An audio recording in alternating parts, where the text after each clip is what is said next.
All, ये हमारा second lecture है, आपकी सेकंड क्लास है। फर्स्ट क्लास में हमने इंट्रोडक्शन किया था। इस क्लास में हम दो चीज़ें डिस्कस करेंगे। पहला फर्स्ट ये कि बुक्स के बारे में हम डिस्कशन करेंगे कि कौन कौन सी बुक्स आपको लेनी चाहिए, तो बुक्स के बारे में एक डिस्कशन हो गया बुक्स के बारे में। दूसरा हमारा जो फर्स्ट चैप्टर है, चैप्टर 1, इस चैप्टर में एनसीईआरटी बुक्स में क्या क्या डिलीट हुआ है, कौन कौन से टॉपिक हमें नहीं पढ़ने हैं, तो दो चीज़ें हमें डिस्कस करेंगे। तो 1 बाय 1 देख लेते हैं, बुक्स आपको कौन कौन सी आपके पास होनी चाहिए और चैप्टर 1 के बारे में। और तीसरा हम नॉर्मल अभी भी एक्सरसाइज ही करेंगे। हमारे फर्स्ट टर्म में एमसीक्यू आएंगे, बट हम अभी भी एक्सरसाइज पे ही फोकस करेंगे, एमसीक्यू पे फोकस बाद में करेंगे जब हमारा सिलेबस नॉर्मल हो जाएगा, क्योंकि आपको बेसिक कॉन्सेप्ट आते रहेंगे तो एमसीक्यू आप कर लेंगे। ओके, सारे स्टूडेंट्स को बताता हूँ और बेटर भी है। पहला तो आप एनसीईआरटी फॉलो करते हो तो एनसीईआरटी वाली बुक तो होनी चाहिए। ओके, एक ही बुक है अभी, तो एनसीईआरटी मैथमेटिक्स की बुक। दूसरी बुक होती है एनसीईआरटी की है, बट वहाँ पे जो क्वेश्चंस का लेवल होता है थोड़ा सा बेटर होता है, तो एग्जाम्पलर की बुक आती है। एग्जाम्पलर, ये एग्जाम्पलर की बुक आती है, ये भी एनसीईआरटी की ही होती है। तो मैं पीडीएफ भेज दूंगा आजकल में आपको एग्जाम्पलर की बुक। व्हाट्सएप पे आप मैसेज कर देना, तो then I will share the PDF. Okay, तो ये दोनों बुकें आपके पास होनी चाहिए और दोनों बहुत ही अच्छी बुक है एग्जाम्पलर की। लेकिन ये बुक तभी पढ़ना आप जब आप एनसीईआरटी पे फुल कमांड हो जाए, सारे कॉन्सेप्ट आपके क्लियर हो, then you should go through the exemplar. अगर आपको एग्जाम्पलर की बुक हार्ड कॉपी में नहीं मिल पाती है सपोज, तो अरिहंत की भी बुक एनसीईआरटी एग्जाम्पलर के नाम से आती है, तो आप उससे भी आप मार्केट से ले सकते हैं। तो आपको बस दो ही बुक करनी है। आर.डी. शर्मा जिसके पास है ठीक है, नहीं है तो कोई प्रॉब्लम नहीं है। इतना 11th क्लास में इतना बहुत ज़रूरी नहीं है आर.डी. शर्मा, जो भी एक्स्ट्रा कॉन्सेप्ट होंगे मैं बता ही देता हूँ आपको। अब कुछ देख लेते हैं कौन कौन से टॉपिक हमारे डिडक्ट हुए हैं। तो बेसिकली हम चलते हैं फिर से एनसीईआरटी पीडीएफ की तरफ। ये है चैप्टर 1 सेट्स का, और यहाँ पे हर चैप्टर जब स्टार्ट होता है एनसीईआरटी में, तो उस चैप्टर से रिलेटेड जो भी वर्क है मैथमेटिशियन का, उनकी एक पिक्चर आपको साइड में मिल जाएगी। मैक्सिमम हर चैप्टर्स में एनसीईआरटी की हर बुक्स में आपको ये चीज़ें मिलेंगी। जैसे सेट पे जो काफ़ी वर्क किया गया है, तो जी.एच. हार्डे का है, और इनके बारे में कुछ बताया गया और कुछ उसके बेसिक कॉन्सेप्ट दिए होते हैं। सो आप इनको पढ़ सकते हो, ये ऑप्शनल है आपके लिए। अगर आपका इंटरेस्ट है तो ये पढ़ सकते हो कि ये कहाँ के थे। जैसे जॉर्ज कैंटर हैं, उनका काफ़ी, तो ये जॉर्ज कैंटर की फ़ोटो है और जर्मन मैथमेटिशियन है, काफ़ी कुछ इनके बारे में थोड़ा सा बताया गया है। तो अब चलते हैं कि इस फर्स्ट वाले चैप्टर में हमें क्या नहीं पढ़ना है, कौन से टॉपिक हमें पूरी तरीके से डिलीट करने हैं। तो मैं जल्दी से उस टॉपिक के बारे में आपको बताता हूँ। तो आपको एक्सरसाइज 1.4 पे जाना है। अभी जो डिलीट पोर्शन है मैं कंप्लीट आपको टिक कर देना है कि गलती से भी रिवीजन मत करना। अगर पढ़ लिया तो अच्छी बात है, बट रिवीजन मत करना। ओके, सो एक्सरसाइज 1.4 ये सारा टॉपिक है हमारे सिलेबस में। पावर सेट है, ये सारा पे डिस्कशन 1-2 दिन में कंप्लीट हो जाएगा। बुक के कुछ क्वेश्चंस आपके लिए होमवर्क होंगे, कुछ क्वेश्चंस मैं यहाँ क्लासरूम में सॉल्व करूँगा, और कुछ प्रॉब्लम आए तो बता देना। सो पहला टॉपिक जो डिलीट हुआ है आ गया है, डिफरेंस ऑफ द सेट। आप डिलीटेड पोर्शन की पीडीएफ में देखोगे तो ये डिलीट हो चुका है। तो कंप्लीट ये टॉपिक हम डिस्कस कर लूँगा, थोड़ा सा बता दूँगा, बट आपको एनसीईआरटी के क्वेश्चन यहाँ से सॉल्व नहीं करने हैं। तो ये हमारा डिस्कशन होगा, बहुत छोटा डिस्कशन होगा, क्योंकि बहुत आसान सा टॉपिक है और 2 मिनट में मैं आपको इसकी आउटलाइन बता दूंगा। बट क्वेश्चन इससे नहीं करना और ना ही एग्ज़ाम में आएंगे। तो एग्जामिनेशन पॉइंट ऑफ व्यू से ये डिलीट कर दिया गया है। अब 1.4 एक्सरसाइज में जहाँ जहाँ डिफरेंस ऑफ सेट का क्वेश्चंस होगा, वो क्वेश्चंस हमें नहीं करने हैं डिफरेंस ऑफ सेट्स के। ओके, तो आई विल डिस्कस कि कौन कौन से क्वेश्चन नहीं करने, वो एक्सरसाइज के टाइम पे मैं बता दूंगा। और ये जो सबसे बड़ा एक्सरसाइज में चेंज हुआ है, ये कॉम्प्लीमेंट ऑफ सेट, ये पूरी तरीके से डिलीट कर दिया गया है डिलीटेड पोर्शन में। ओके, सो अगर ये पोर्शन डिलीट कर दिया गया, इसकी प्रॉपर्टीज़, कॉम्प्लीमेंट की प्रॉपर्टीज़ भी डिलीट कर दी गई हैं। तो फर्स्ट चैप्टर से 3 टॉपिक डिलीट हुए हैं, मैंने बता दिया, और इसका इफ़ेक्ट क्या हो रहा है, ये पूरी की पूरी एक्सरसाइज 1.5 हमें नहीं करनी है। तो फर्स्ट चैप्टर से आप सिंपल 1.5 एक्सरसाइज नहीं करनी है, और उसके पहले एक छोटा सा टॉपिक था डिफरेंस ऑफ सेट, ये नहीं करना है। ओके, अब ये कंफर्म हो गया। अब वापस स्टार्ट करते हैं सेट होते क्या है। तो ये हमारा टॉपिक शुरू होता है सेट्स का। सो सेट्स के टॉपिक में ये चैप्टर नंबर 1 है, sets. Actually set is the collection of, पहले तो आप डिफिनीशन देखना, हर डिफिनीशन के हर वर्ड पे फोकस करना है। It is collection of, so it is collection of well defined object, well defined objects। So well defined पे अंडरलाइन कर लीजिए, ये काफ़ी इंपॉर्टेंट है। सो सेट क्या है? Set is the collection of well defined object, ऐसे ऑब्जेक्ट्स का कलेक्शन जो well defined हो। अब यहाँ पे वर्ड well defined आपको मालूम होना चाहिए well defined है क्या, तो ये डिस्कस करता हूँ आपको कुछ एग्जाम्पल्स, वहाँ से आपको और ज़्यादा क्लियर होगा। जैसे मैंने बोला कि सेट ऑफ नेचुरल नंबर, आप सारे जानते होंगे set of natural number. Set of natural number सारे जानते हो, these are the counting number. ये काउंटिंग पर्पस के लिए यूज़ होते हैं, 1 2 3 4, these are the natural numbers. तो वेल डिफाइन है नेचुरल नंबर्स, किसके लिए यूज़ होते हैं? काउंटिंग पर्पस के लिए। 1 2 3 नंबर लाइंस पे हम अरेंज कर सकते हैं। Okay, these are the well define. अगर कोई पूछे सेट ऑफ नेचुरल नंबर, तो एक ही डिफिनीशन है उसकी, अब एक ही कॉन्सेप्ट है उसका। ओके, बट अगर यहीं पे मेरा क्वेश्चन हो कि आपका फेवरेट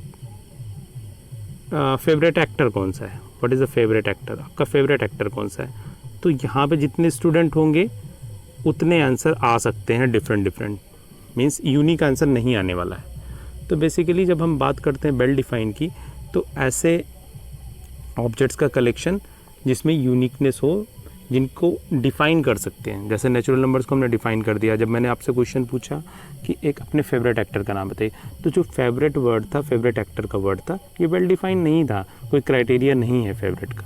जैसे मैंने पूछा कि सबसे वन ऑफ द मोस्ट,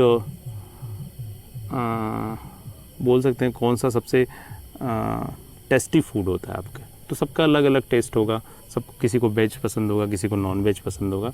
तो ये आपका वेल डिफाइन नहीं है मेरा question. Okay, so well define object का कलेक्शन होना चाहिए। जैसे सेट ऑफ नेचुरल नंबर है, सेट ऑफ रियल नंबर है, set of real numbers, these are the well define, collections are well define. But जैसे मैं अभी आपको क्वेश्चंस भी मिलेंगे, मैं बोलूँ कि 10 मोस्ट टैलेंटेड राइटर्स के नाम बताइए पूरे वर्ड में, तो टैलेंटेड मोस्ट राइटर की ऐसी कोई लिस्ट पब्लिश नहीं हुई है कि आप वहाँ से बता दो। ये पर्सन टू पर्सन चेंज हो सकते हैं। आपको कोई सा राइटर अच्छा लग सकता है, दूसरे को कोई दूसरा राइटर अच्छा लग सकता है, नोवेल राइटर अच्छे लग सकते हैं ना। या सबसे अच्छी बेस्ट फिल्म्स का नाम बताइए, तो यहाँ पे भी आंसर चेंज होगा। These are the not well define. तो आई होप आप समझ गए होंगे कि वेल डिफाइन का मतलब क्या है। वेल डिफाइन का एक सिंपल मतलब है कि जैसे मैं इफ़ आई आस्क का क्वेश्चन, तो आपका जो आंसर होना चाहिए सारे का यूनिक होना चाहिए, पर्सन टू पर्सन चेंज नहीं होना चाहिए। तो ऐसे ऑब्जेक्ट्स का कलेक्शन, जैसे नेचुरल नंबर्स है, रियल नंबर्स हैं, नेचुरल नंबर्स यहाँ पे लिख देता हूँ। ये समझ रहे हो ना, मैंने ऐसे लिखा क्यों, आपको लग रहा होगा कि ये सर ने ये आर थोड़ा डिफरेंट वे में लिखा है। इसलिए लिखा है कि ये जो आर है, अल्फ़ाबेट आर से डिफरेंट हो। नेचुरल नंबर है, जेड है, इंटीजर्स का कलेक्शन, रेशनल नंबर्स का कलेक्शन, प्लस इंटीजर्स का collections. Okay, so these are the collections are well defined.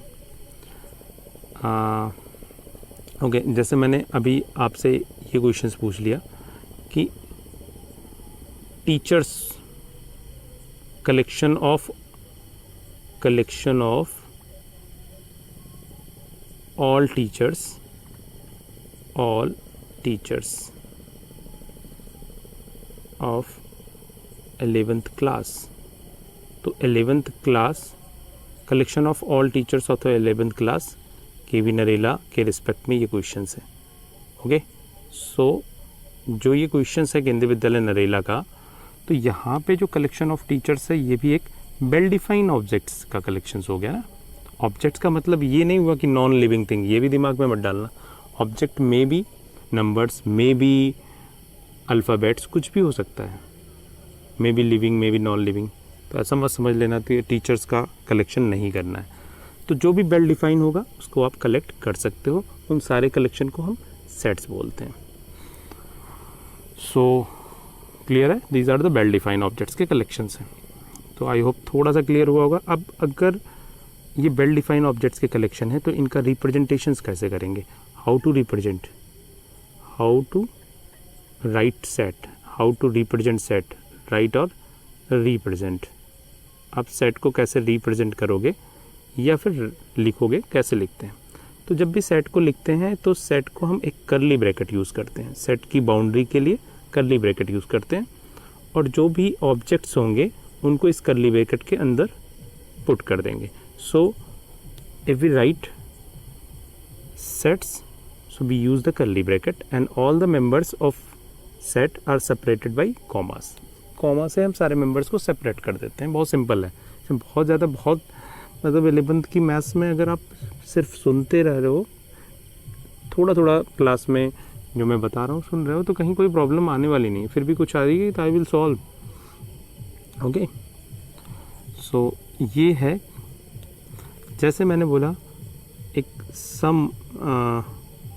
Okay, तो कर्ली ब्रैकेट से बाउंड्री बनानी है। एक एग्जांपल ले लेते हैं, बेटर होगा, तब आपको और ज़्यादा क्लियर हो जाएगा।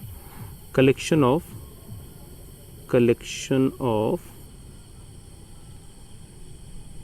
All even number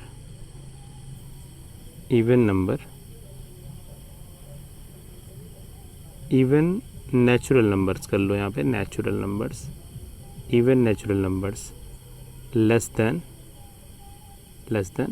10। तो पहले तो आप देख लो ये वेल डिफाइन है कि नहीं। So we have to write in the format of set. So even natural numbers है, वेल डिफाइन है, क्योंकि जो नेचुरल नंबर्स इवन होते हैं एक ही होते हैं, वेल डिफाइन होते हैं। इवन नंबर वेल डिफाइन है, नेचुरल नंबर वेल डिफाइन है, तो इवन नेचुरल नंबर्स भी वेल डिफाइन होगा। सो यहाँ पे मैंने कर्ली ब्रैकेट बनाया, 2 से स्टार्ट किया, 2, 4, 6, 8 और फिर से यहाँ पे कर्ली ब्रैकेट। तो बाउंड्री कर्ली ब्रैकेट वाली यूज़ कर ली।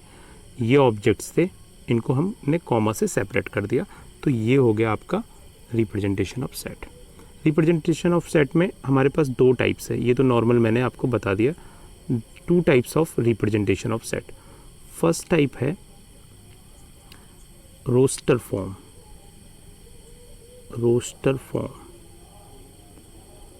और सेकंड टाइप है सेट बिल्डर फॉर्म,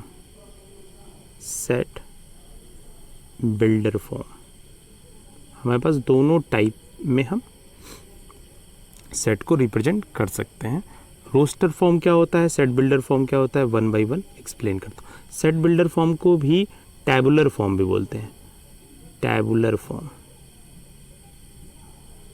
इसी को हम टेबल के फॉर्म में भी लिखते हैं, तो टैबुलर फॉर्म भी बोलते हैं। तो रोस्टर फॉर्म या टैबुलर फॉर्म भी कहीं मिले तो उसका मीन्स रोस्टर फॉर्म है। तो रोस्टर फॉर्म क्या है, इन केस ऑफ फर्स्ट वाला जो है रोस्टर फॉर्म में क्या करते हैं हम देख लो।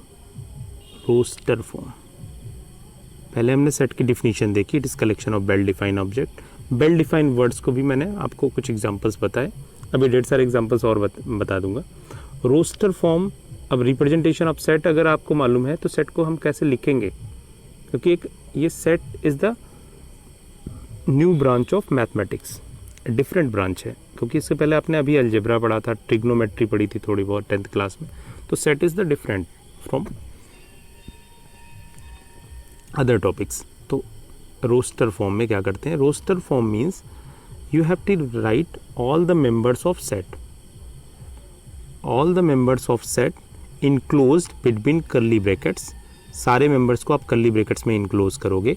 And all the members are separated by commas, means जो अभी हमने आपको यहाँ पे डिस्कशन किया हुआ है, ये डिस्कशन ये जो किया हुआ है ये किस फॉर्म में है, this is the roster form का ही एग्जाम्पल मैंने आपको बताया। Okay, so basically roster form में हम सारे मेंबर्स को कर्ली ब्रैकेट के अंदर रखते हैं और हर मेंबर्स में क्या करते हैं, कॉमा से सेपरेट कर देते हैं। ओके, यहाँ भी कोई प्रॉब्लम नहीं है। तो रोस्टर फॉर्म बहुत सिंपल है। हाँ, एक और इन्फॉर्मेशन आपको बतानी है, जब भी आप रोस्टर फॉर्म लिखते हो तो जो भी एलिमेंट्स हैं रिपीट हो रहे हैं they will be right single times. Okay, अगर कोई एलिमेंट्स रिपीट हो रहा है तो उसको आप एक ही बार लिखोगे। कोई भी मेंबर रिपीट हो रहा है, सपोज करो कोई मेंबर ट्विंस है, एक ही जैसा है, तो उसको एक ही बार लिखोगे। कोई ऐसा टीचर है, ट्विंस टीचर है कोई, मतलब दो भाई पढ़ा रहे हैं, ऐसा कोई टीचर है, तो उनको एक ही बार लिखना है, they will be considered single. ठीक है, आप लोग अब आर्गूमेंट करने लगोगे सर उनके जेनेटिक कोड्स में थोड़ा डिफरेंट होगा, बात की बात है। तो रोस्टर फॉर्म में हम कैसे लिखेंगे, तो रोस्टर फॉर्म की डिफिनीशन में आप क्या लिख सकते हो, in case of roster form, सुनते जाना, लिख भी सकते हो, बेटर होगा एग्जाम्पल लिख लो, सफिशिएंट है। डिफिनीशंस ना आपसे कभी पूछी जाएगी, आपको एग्जाम्पल्स मालूम होने चाहिए। In case of roster form all the members are enclosed between curly brackets and separated by commas, this is the definition. फिर से देख लो, all the members are enclosed between curly brackets, enclosed by curly bracket and separated by commas. So examples में एक देख लेते हैं। Examples में मैं एक छोटा सा एग्जाम्पल्स ले लेता हूँ।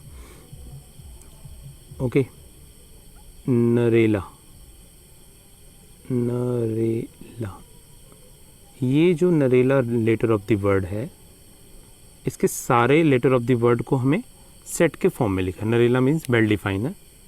वेल डिफाइन, अब सारे पूछ रहे होगे सर ये कैसे वेल डिफाइन है। वेल डिफाइन है क्योंकि किसी का नाम वेल डिफाइन ही होता है। ओके, तो अगर कोई पूछेगा कि दिल्ली के कॉर्नर वाले जो एरिया है वहाँ पे उसका नाम क्या है, तो नरेला ही होगा। मतलब अगर उसकी लोकेशन को आप वेल डिफाइन कर दीजिए तो उसका लेटर वेल डिफाइन होगा। क्लियर, यहाँ पे नरेला कोई और चेंज नहीं होगा, नरेला नरेला है। तो लेटर ऑफ द वर्ड्स इसको लिखना है। तो ये बेसिकली मैंने क्वेश्चन इसलिए सेलेक्ट किया हुआ है, यहाँ पे ए का रिपीटिशन हो रहा है 2 टाइम्स, ए 2 बार आ रहा है। तो यहाँ पे हम कैसे, how to write this, N A R E L, फिर से ए को हमें रिपीट नहीं करना है। तो this is the roster form of the letter of the word Narela. Clear, I hope थोड़ा सा क्लियर हो गया होगा। अब एक और क्वेश्चन उठता है, जब हम रोस्टर फॉर्म लिखते हैं तो क्या इन सारे को मेंबर्स बोलते हैं, these are known as elements. Elements of set बोल सकते हो, मेंबर्स ऑफ सेट बोल सकते हो, ऑब्जेक्ट्स ऑफ सेट बोल सकते हो। तो we have so many names. तो ऑब्जेक्ट्स ऑफ सेट बोल सकते हो, एलिमेंट्स ऑफ सेट बोल सकते हो, मेंबर्स ऑफ सेट बोल सकते हो, कोई भी वर्ड यूज़ कर सकते हो। नरेला है तो NAREL। हाँ, मैंने बोला कि N आप पहले लिख सकते हो, you can write like this. यहाँ पे आपको मैं बता देता हूँ, ये आप ऐसे भी लिख सकते हो, ARLN, क्या बचा हुआ है, NRE, ऐसे भी लिख सकते हो। That means in case of writing roster form, MCQ भी आने वाला है, तो आप छोटी छोटी चीज़ें भी आपको मालूम होनी चाहिए। जैसे मैं आपसे पूछूं, suppose my question is, it is right to say that order is important to write roster form.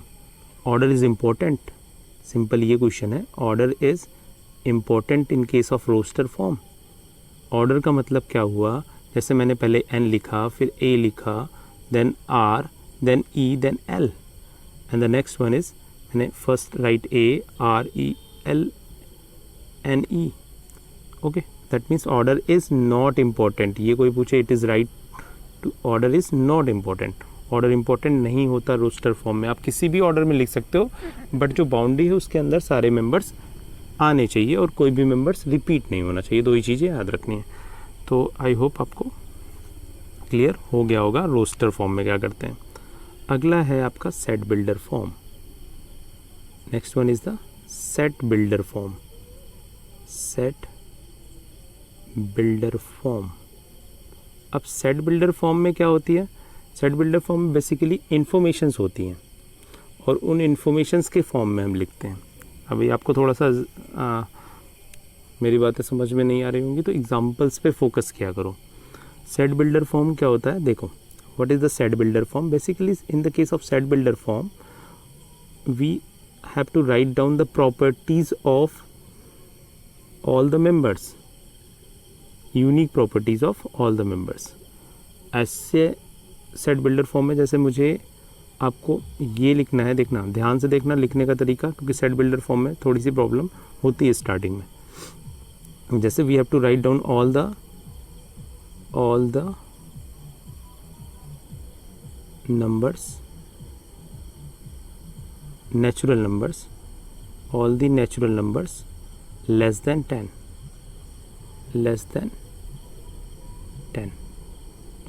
तो 10 से छोटे सारे नंबर्स हमें यहाँ पे लिखने हैं। सो अब तो जब सेट बिल्डर फॉर्म में लिखा है तो यहाँ पे मैंने लिख दिया कैपिटल ए। अब मैंने अभी आपको थोड़ी इन्फॉर्मेशन ये नहीं दी कि जो सेट है, सेट को हम नॉर्मली अल्फ़ाबेट के कैपिटल लेटर से रिप्रेजेंट करते हैं, तो मैंने कैपिटल ए लिख दिया। A is the set, X small letter से हम उसके मेंबर्स को रिप्रेजेंट करते हैं। इन जनरल किसी को बोलना है तो स्मॉल लेटर से। ये जो है this is known as such that. इसको कैसे रीड करते हैं, यहाँ पे this is X such that, x is natural number, words में भी लिख सकते हो नेचुरल नंबर्स। यहाँ पे पूरा वर्ड्स में एक्स सच दैट, एक्स कैसा है उसके बारे में इंफॉर्मेशन बताई जा रही है आगे। X such that x is a natural number, और यहाँ पे कर्ली ब्रैकेट बंद करना। Curly bracket is important, curly bracket तो लगाना, बट उनके अंदर यहाँ पे अब मेंबर्स नहीं रखने हैं, हमें मेंबर्स की प्रॉपर्टीज़ लिख देनी है। ओके, सो ये this is the set builder form. अभी और कैसे बेहतर तरीके से लिख सकते हैं उसके लिए मैं कुछ सिम्बल्स आपको पहले बता देता हूँ। ये सिंबल है बिलोंग्स टू का। बिलोंग्स टू का क्या मतलब है, जैसे आपकी ये फैमिली है और फैमिली है मम्मी पापा भाई बहन सारे हैं, तो you are the member of this family. Okay, तो सपोज ये आप हो तो मैं बोलूँगा this student belongs to this family. तो बिलोंग्स टू का मतलब यही होता है। अभी और इसको बेहतर तरीके से मैं आपको बता देता हूँ। ये बिलोंग्स टू का सिंबल अभी सिर्फ नोट कर लो। बिलोंग्स टू का सिंबल है ये वाला सिंबल, आप जानते ही होगे सारे। सच दैट का सिंबल है, ये देयर एग्जिस्ट का सिंबल है, एक मिनट, ये देयर एग्जिस्ट का सिंबल है ये वाला, ये बिलोंग्स टू का सिंबल है, ये देयर एग्जिस्ट का सिंबल है, ये सच दैट वाला सिंबल फेमस है, सारे यूज़ भी करते हो, this is such that. Okay, और बीच बीच में कोई सिंबल आएगा बता देता हूँ। अभी के लिए बस ये 3 सिंबल नोट कर लो कि ये सिंबल्स मैं बार बार यूज़ करूँगा। ओके, बाकी नेचुरल नंबर्स के सिंबल्स ये सारे आप जानते हो। तो ये आते हैं फिर से उस क्वेश्चन पे जो सेट बिल्डर फॉर्म में लिखना था। अब इसको और भी ऐसे लिख सकते हैं, एक्स, अभी ये such that X belongs to natural numbers. X कैसा है, नेचुरल नंबर्स की फैमिली का है, and X is less than 10, और ये कैसा है, एक्स की वैल्यू स्मॉलर है 10 से, तो 10 से छोटे सारे नेचुरल नंबर्स। इसका मीनिंग ये हो गया, और ये एक बेहतर तरीका है। In fact this is the perfect way to write a set in set builder form. तो ये सेट बिल्डर में यहाँ पे मैंने सारे ऑब्जेक्ट्स नहीं लिखे। अब इसका अगर रोस्टर फॉर्म यहीं पे लिखना है तो हम क्या लिखेंगे, 1 2 3 4 5 6 7 8 9, this is the roster form. All यहाँ पे सारे नेचुरल नंबर्स मैंने लिख दिए। तो रोस्टर फॉर्म में सारे मेंबर्स होते हैं, और सेट बिल्डर फॉर्म में ओनली इन्फॉर्मेशंस होती है उस सेट से related. Okay, so this is the basic difference between the set builder form and roster form. Roster form और सेट बिल्डर फॉर्म में ये एक बेसिक सा डिफरेंस है। ये बिलोंग्स टू का सिंबल है, मालूम है। X belongs two means x का नेचर कैसा है, एक्स के मेंबर्स कैसे हैं। ओके, सो जैसे अभी बिलोंग्स टू में मैं आपको थोड़ा एग्जांपल भी बता देता हूँ। जैसे अभी आप यहाँ पे क्लास ले रहे हो, suppose this is the student ABCD कोई भी स्टूडेंट है, तो ये क्या है, बिलोंग्स टू KV नरेला। अब ये KV नरेला को बिलोंग्स करने लगा, तो you are the member of, आप मेंबर हो KV नरेला के, तो ये बिलोंग्स टू का सिंबल हो गया। ओके, एक्सरसाइज स्टार्ट करते हैं। एक्सरसाइज में देख लेते हैं कि कौन, बस ये फर्स्ट वाली एक्सरसाइज अब हम लोग कर सकते हैं। तो चलते हैं एक्सरसाइज पे और देखते हैं। आपको एक दो एग्जांपल्स भी मैं यहाँ पे बता ही देता हूँ।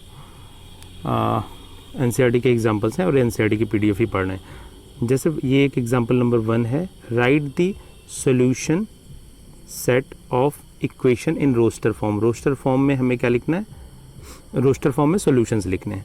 तो ये एक सिंपल क्वाड्रेटिक इक्वेशन था, इसको जब इसके 2 फैक्टर्स किए और हमारा क्वाड्रेटिक इक्वेशन के जो रूट्स आए 1 and -2, तो रोस्टर फॉर्म में लिखना है। So this is roster form 1 - 2। ओके, तो ये सॉल्यूशन क्या है, सॉल्यूशन भी वेल डिफाइंड है, मीन्स उनको पुट करने से हमें इक्वेशन की वैल्यू 0 हो जाती है, उसको सेटिस्फाइड करते हैं। तो रोस्टर फॉर्म ये लिखना है। ऐसे ये आप एग्जांपल्स भी पढ़ लीजिए, अभी फर्स्ट टाइम पढ़ रहे हैं तो सारे एग्जांपल्स भी अच्छे से पढ़ लीजिए। कोई प्रॉब्लम है तो बता दीजिएगा, आई विल एक्सप्लेन। तो एक्सरसाइज, फर्स्ट वाले एक्सरसाइज पे आते हैं। कुछ क्वेश्चंस मैं आपको बता देता हूँ और जो क्वेश्चन डिस्कस नहीं होगा वो होमवर्क है आपके लिए। होमवर्क तैयार करते रहिए। जैसे ही गूगल क्लासरूम के आप मेंबर्स हो जाओगे तो आपको वहाँ पे एक लिंक आएगा जहाँ पे आप अपने होमवर्क को PDF फॉर्मेट में अपलोड कर सकते हो और मैं उसको साइन करके आपको रीसेंड कर सकता हूँ। ओके, तो जब गूगल क्लासरूम में आना तो वहाँ पे डिस्कस कर लेंगे। सो यहाँ पे देखना, which of the followings are set, justify your answer. आपका आंसर जस्टिफाई करना है। जस्टिफाइफिकेशन का मतलब अगर वेल डिफाइन है तो ऑटोमेटिक जस्टिफाई होगा। Collection of all the month of a year beginning with the letter J, June, January, July. तो यहाँ पे जब आपसे पूछा गया collection of all the month of the year of letters, ये किसी से भी पूछा जाएगा तो इसका आंसर फिक्स है ना, जो राइट आंसर है वो तो फिक्स है ना, कि हमारे पास जनवरी है, जुलाई है, जून है। तो this is well defined collection, so this is set. Okay, collection of 10 most talented writers, ऐसी कोई लिस्ट नहीं है मोस्ट टैलेंटेड राइटर्स की, तो ये पर्सन टू पर्सन चेंज करेगा, दिस इज नॉट सेट। और रीजन में क्या लिखोगे, it is not well defined collection. ऐसे ही है, a team of 11 best cricket batsmen of the world, again this is not well defined। the collection of all boys in the class, किसी भी class में boys कितने हैं ये तो well define होगा ना, बॉयज़ कितनी है, गर्ल्स कितनी है, तो वेल डिफाइन होगा। ओके, तो this is set. Collection of all the natural number less than 100, ये भी वेल डिफाइन, 100 से लेस जो नेचुरल नंबर्स हैं वो फिक्स हैं, तो दिस इज़ वेल डिफाइन। तो ये आप कंप्लीट कर लेना। ओके, कुछ और प्रॉब्लम है तो पूछ लेना। तो यहाँ पे आपको सिंपली ये चेक किया जा रहा है कि आपकी नॉलेज प्रॉपर है कि नहीं वेल डिफाइन के लिए। Collection of the question in this chapter, again this is constant and well define. Fix तो है ना चैप्टर में कितने क्वेश्चन हैं, ऐसा कोई मैजिकल पावर थोड़ी ना आ गई है कि चेंज हो रहे हैं क्वेश्चन डेली के डेली। तो ये आपका वेल डिफाइन है। ये बार बार ऐड आ रहा है तो मुझे PDF फिर से डाउनलोड कर लूँगा। फिर करते हैं क्वेश्चन सेकंड पे। सेकंड वाला क्वेश्चन जो आपके PDF में है ये सेट है। सेट क्या है, 1 2 3 4 5 6, यहाँ पे 6 मेंबर्स हैं इसके पास। Write down this symbol. अब ये सिंबल किसका है, बिलोंग्स टू का, और ये अगर इसका मेंबर नहीं है तो डज नॉट बिलोंग्स टू का। ये देख रहे हैं ना, 2 सिंबल्स बने हुए, अगर इसको मैंने क्रॉस कर दिया तो ये डज नॉट बिलोंग्स टू, अगर इसका मेंबर नहीं है। तो चलिए कर लेते हैं। 5A इज़ द सेट, यहाँ पे कैपिटल में लिखा, सेट को हमेशा हम नॉर्मली कैपिटल लेटर में लिखते हैं, ये ध्यान रखना। तो 5 इसका मेंबर है, ओके, तो यहाँ पे बिलोंग्स टू का सिंबल लगा दो। 8 इसका मेंबर नहीं है तो यहाँ पे आप नॉट बिलोंग्स टू का लगा दो। 0 इसमें है इस सेट में, तो 0 is not member of A, तो यहाँ पे भी डज नॉट बिलोंग्स टू का लगा। 4 है तो बिलोंग्स टू का लगा देना। 2 है यहाँ पे बिलोंग्स टू का। 10 नहीं है तो डज नॉट बिलोंग्स टू बीच में लगा दो। ओके, तो आपकी थोड़ी सी प्रैक्टिस बिलोंग्स टू पे भी हो गई। सिंबल मैंने अभी बता रखा है, अगर है तो बताना है। आपका फ्रेंड आपकी फैमिली का मेंबर नहीं है तो डज नॉट बिलोंग्स टू। ऐसे ढेर सारे एग्जांपल्स आप खुद से क्रिएट भी कर सकते हैं। Write the following set in roster form. अगला थर्ड वाला क्वेश्चन है कि आपको रोस्टर फॉर्म में सेट्स को लिखना है। ओके, सो रोस्टर फॉर्म में मैं लिखता हूँ a x such that x is an integers, x कैसा है, देखो ये जो फॉर्मेट लिखा हुआ है, एक मिनट आप ये देख लो, काफ़ी इंपॉर्टेंट है। ये क्वेश्चन किस फॉर्म में लिखा हुआ है, अभी डिस्कस हुआ था, ये फॉर्मेट है सेट बिल्डर फॉर्म में दिया है। तो जो क्वेश्चंस ये सारे दिए हुए हैं ये किस फॉर्मेट में है, सेट बिल्डर फॉर्म में, क्योंकि सेट को रिप्रेजेंट करने के हमारे पास दो ही मेथड हैं, या तो सेट बिल्डर होगा या फिर रोस्टर होगा। तो यहाँ पे रोस्टर पूछा जा रहा है, that means question is given in the format of set builder, informations दी गई हैं। तो एक्स इज इंटीजर्स, अगर आपको रोस्टर लिखना है तो देख लो एक्स का नेचर कैसा, इंटीजर्स होना चाहिए। कैसा इंटीजर्स होना चाहिए, -3 से स्टार्ट करना चाहिए और <7 होना चाहिए। तो सारे इंटीजर्स -3 से आप स्टार्ट करके लिख दो, -3 -2 -1 0, फिर 1 2 3 4 5 7 6 7 नहीं लिखना है, 7 से लेस होने चाहिए, बट इंटीजर्स होना चाहिए, तो इंटीजर्स लिखा। ओके, सो आपको समझ में आ रहा होगा थोड़ा सा। ये सारे क्वेश्चंस आप, ये भी आपके लिए होमवर्क ही है, तो ये भी आप कर लेना, क्योंकि कल का लेक्चर, कल तो लेक्चर होगा नहीं, नेक्स्ट लेक्चर आपका होगा थर्सडे को। ओके, सी डी, यहाँ पे एक मैं इसको बता देता हूँ, set of all the letter of the word trigonometry.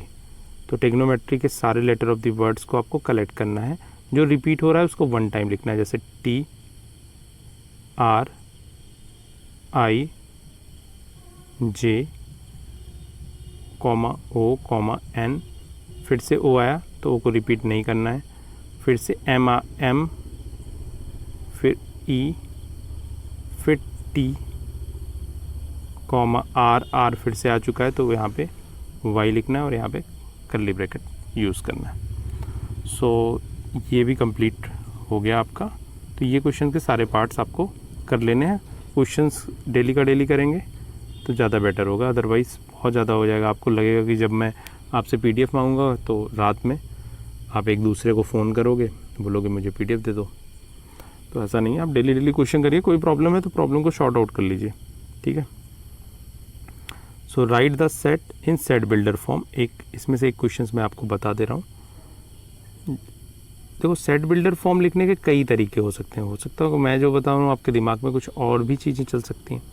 यहाँ पे ये क्या है, 3 के मल्टीपल्स हैं, 3 6 9 12, 3 का मल्टीपल्स आ रहा है, तो इसको मैं ऐसे लिख रहा हूँ ए। लिखने का तरीका पहले देख लेना, एक्स सच दैट, ये तो आपको लिखना ही है, X such that X is equal to 3m, 3 का मल्टीपल्स है तो मैंने ऐसे लिख दिया, and m belongs to natural numbers, m natural numbers है। और कैसा नेचुरल नंबर्स है, अब m की वैल्यू कितनी रख सकते हो, 1 2 3 4, 4 रखोगे तो 12 हो जाएगा, 3 रखोगे तो 9 हो जाएगा, and m is greater than और equal to 1 and less than और इक्वल टू 4। नेचुरल नंबर्स है 1 से 4 तक के, तो 1 रखोगे तो 3 होगा, 2 रखोगे तो 6 होगा, 3 रखोगे तो 9, and then if we put 4 then 12। So I hope ये भी आपका क्लियर हो गया। तो आप सेट बिल्डर फॉर्म को कई तरीके से लिख सकते हो। कुछ ऐसा भी लिख सकते हैं कि यहाँ पे इक्वलिटी का साइन आप हटा दो और यहाँ पे 5 लिख दो, मतलब 5 से less natural number, then again the same thing. और भी कुछ इसके ढेर सारे आंसर्स आप लिख सकते हो। तो सोचते रहो, thinking is the best process of learning. So start thinking, सोचते रहो, जितना सोचोगे उतने नई नई प्रॉब्लम्स आएंगी और ढेर सारे ये सॉल्यूशंस आप लिख सकते हो। तो क्वेश्चन नंबर 4 आपको ये भी होमवर्क दे दिया मैंने, list of all the members of set. Set के सारे मेंबर्स की लिस्ट बोलनी है। बेसिकली इनडायरेक्टली आपको बोला गया कि रोस्टर फॉर्म में। लिस्ट बनाने का क्या मतलब हुआ कि आपको रोस्टर फॉर्म ही बनाना है। इसके कितने मेंबर्स हैं, x is an odd natural numbers, so odd natural numbers की लिस्ट बनानी है। इसके कितने इंटीजर्स हैं, ऑड नेचुरल नंबर्स कितने होते हैं, इनफाइनाइट होंगे, ढेर सारे होंगे। अच्छा, एक और यहीं पे इन्फॉर्मेशन आपको बता देनी है, आपको इनफाइनाइट नेचुरल नंबर्स कैसे लिखोगे, जैसे 1 2 3 4 सारे तो लिखोगे नहीं। अगर मैंने बोला सारे नेचुरल नंबर्स लिखो तो आप लिखते जाओगे 10 साल 20 साल, इतने नेचुरल नंबर्स हैं, अनकाउंटेबल हैं। तो आप यू कैन राइट ऑल। सो ये आपका list of all elements of the set. तो आपको यहाँ पे बेसिकली सेट के मेंबर्स ही लिखने हैं। तो क्वेश्चन नंबर 5 तक आप कर लो, नहीं और कल क्लास नहीं है, थोड़ा सा और होमवर्क आपको दिया सकता है। क्वेश्चन नंबर 6 भी यहीं कर लेते हैं। क्वेश्चन नंबर 5 आपके लिए होमवर्क है। कोई भी प्रॉब्लम है तो आप वेडनेसडे तक बता दोगे, जिससे हम नेक्स्ट क्लास में मैं उस प्रॉब्लम को डिस्कस कर लूँ। सो नेक्स्ट है क्वेश्चन नंबर 6 में हमें मैच करना है। एक तरफ रोस्टर फॉर्म है, दूसरी तरफ सेट बिल्डर फॉर्म है। तो सेट बिल्डर और रोस्टर में काफ़ी कुछ कन्फ्यूजन होगा, तो आपको हट जाएगा। मैथमेटिक्स ये रोस्टर फॉर्म में है, किसका है, यहाँ पे है, तो मैच आप कर सकते हो इजली। ये मैच कर दिया। 1 3 5 7 क्या है, ये यहाँ पे देखना, natural numbers and divisor of 6 भी नहीं है। ऑड नंबर्स लेस देन 10 है, तो इसको यहाँ से मैच कर लिया। 2 3 क्या है, prime number and divisor of 6, तो ये हो गया। और लास्ट वाला ये हो गया। सो आई होप ये फर्स्ट वाली एक्सरसाइज कंप्लीट हो गई है। कोई प्रॉब्लम है तो बता देना। मॉनिटर्स अटेंडेंस लेंगे 1 by 1। मॉनिटर 3 बना दिए मैंने, व्हाट्सएप ग्रुप में बता दूंगा। तो तीनों में से कोई भी अटेंडेंस ले सकता है। तो अटेंडेंस लेने के बाद आपस में डिसाइड कर दोगे, फिर आप क्लास को लीव कर दोगे।